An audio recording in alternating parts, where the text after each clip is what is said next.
اور معروف عالم دین حضرت علامہ مفتی منظور احمد صاحب سے تقریر سنی اور اس سے پہلے بھی سنی ہوں گی، اور سید صاحب سے آپ نے تقریر سنی، نعتیں بھی سنی آپ حضرات نے۔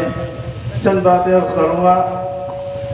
اسکولی یہ کوئی میرے لیے نیا نہیں ہے، برابر آتا رہتا ہوں، اور یہاں جتنے بھی لوگ ہیں اس سے پہلے کئی مرتبہ میں آیا ہوں، سب کو میں چہرے سے جانتا ہوں۔ جس وقت سے میں آیا ہوں اس وقت سے لے کے اب تک 5 منٹ کے لیے بھی کسی نے مجھے بیٹھنے کا موقع نہیں دیا۔ مسلسل ملنا جلنا آنا جانا لگا ہوا ہے، بیٹھنے نہیں دے رہے ہیں، پیچھے پیچھے گھوم رہے ہیں۔ میں آپ حضرات سے ہاتھ نہیں اٹھواؤں گا اور نہ میں پوچھوں گا کوئی بات، صرف اپنے دل پہ ہاتھ رکھ کے سوچیے گا۔ سید صاحب نے تقریر کی، تمام مداحی کے لیے کہا، نماز کے لیے کہا، اور دیگر چیزوں کے لیے نصیحت کی۔ اللہ تعالیٰ اس پہ ہمیں اور آپ سب کو عمل کرنے کی توفیق عطا فرمائے۔ آپ میرے پیچھے میں اس سال جہاں پہ گیا میں صرف یہی بات میں نے کہی ہے، اور لوگ کہیں یہی بات کہہ رہے ہیں، یہی بات کہہ رہے ہیں۔ ایک برائی ہوتی ہے جب تک وہ ختم نہ ہو جائے اس کا ذکر کرتے رہنا چاہیے، ہے نا؟ جب تک وہ برائی ختم نہ ہو اس کو کہتے رہنا چاہیے۔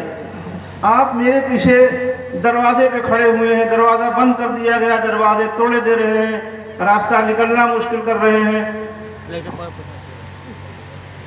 شام سے آپ یہاں پہ ہیں، اگر میں آپ سے پوچھوں کہ آپ یہاں پہ آئے، آپ نے عشاء کی نماز پڑھی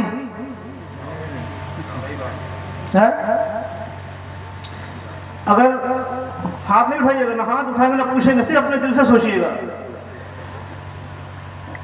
میں سمجھتا ہوں 75% لوگ ایسے ہوں گے جنہوں نے عشاء کی نماز نہیں پڑھی ہوگی، صرف 25% ہوں گے یا اس سے بھی کم ہوں گے جنہوں نے عشاء کی نماز پڑھی ہوگی۔ آپ میرے پیچھے دوڑ رہے ہیں، میرے پیچھے بھاگ رہے ہیں، ہاتھ پیر چوم رہے ہیں، نماز گول۔ کیا فائدہ ایسے ہاتھ چومنے سے؟ کیا فائدہ ان نعروں سے؟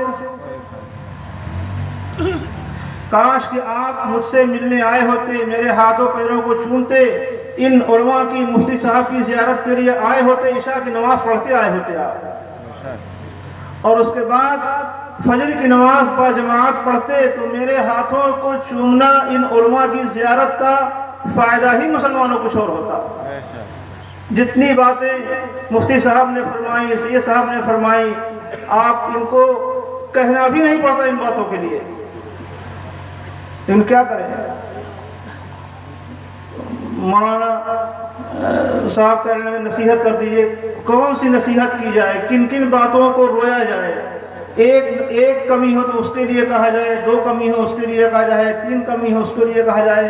ہماری پوری زندگی برائیوں کا پرندہ بن چکی ہے، ہمارے شب و روز برائیوں میں ڈوبے ہوئے ہیں۔ سب سے بڑی کمی جو ہمارے اندر مسلمانوں کہ ہم نماز نہیں پڑھتے۔ ہمارے پاس سب کچھ ہے مفتی صاحب، ہر چیز ہے، عمل بھی ہے، اور عقیدت بھی ہے، محبت بھی ہے، سب کچھ ہے، اگر نہیں ہے تو صرف عمل نہیں ہمارے پاس ہے۔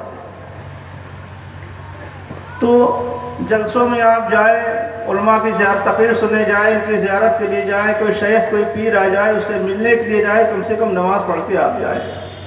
آپ دروازہ توڑے دے رہے ہیں، اچھا نہیں لگتا ہے یہ دوڑنا بھاگنا، ہاتھ چومنا، پیر چومنا، نعرے لگانا، یہ سب کھوکھلے معلوم ہوتے ہیں، یہ آپ کی عقیدت کھوکھلی لگتی ہے۔ عقیدت صحیح معنوں میں اسی وقت ہوگی جب آپ مجھ سے ملنے آئے، نماز پڑھ کے آئے، اور مجھ سے مل کے جائے تو نماز پڑھے، ہے نا؟ قیامت کے دن سب سے پہلے یہی پوچھا جائے گا کہ تم نے نماز پڑھی یا نہیں پڑھی، یا نہیں پوچھا جائے گا تم نے پیر صاحب ہاتھ چومے کہ نہیں چومے۔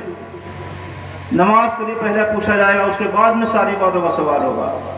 تو نماز کی پابندی کریں اور اپنے ماں باپ کا احترام کریں۔ جو باتیں یہاں پہ سید صاحب نے فرمائی، مفتی منظور احمد صاحب نے فرمائی، ان پہ پوری طرح سے عمل کریں، اپنی زندگی کو بدلیں، برائیوں سے بچیں، اور خود بھی برائیوں سے بچیں، اور اپنے گھر والوں کو بھی برائیوں سے بچائیں، ہے نا؟ تب جا کر کے مسلمانوں ہم صحیح معنوں میں اللہ اس کے رسول نے جس لیے ہم کو پیدا کیا ہے، جس لیے ہم کو دنیا میں بھیجا ہے، اس کو ہم صحیح معنوں میں پورا کر پائیں گے۔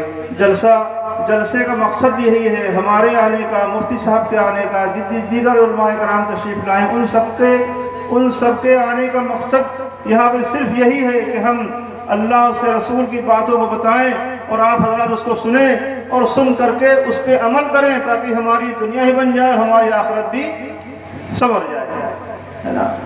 تو سبھی لوگوں کو میں جانتا ہوں، سب عقیدت مند ہیں، سب محبت کرنے والے ہیں، لیکن مسلمانوں اپنی زندگی کو بدلو، نمازوں کی پابندی کرو اور اپنے مسلک پہ مضبوطی سے قائم رہو، اور جو آپ نے نمازیں پڑھی اور جو باتیں علماء نے بتائی ہیں اس پہ آپ نے پابندی کی تو انشاءاللہ تبارک و تعالی اپنے پیرانے سلسلہ کے توسل سے پورا یقین اور بھروسہ ہے کہ جس طرح سے ہم اور آپ یہاں پہ جلسہ سجائے ہوئے بیٹھے ہیں، قیامت کے دن بھی انشاءاللہ تبارک و تعالی اپنے پیرانے سلسلہ کے توسل سے اسی طرح سے ہم سب لوگ غوث پاک کے جھنڈے کے نیچے ہوں گے انشاءاللہ۔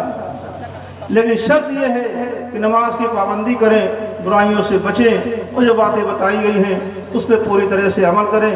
اللہ تعالی ہمارے اور آپ کے آنے کو یہاں قبول فرمائے اور اس مدرسے کو خوب ترقی عطا فرمائے، اور یہ بچے جو فارغ ہو رہے ہیں اللہ تعالی ان کو دین کا سچا خادم بنائے۔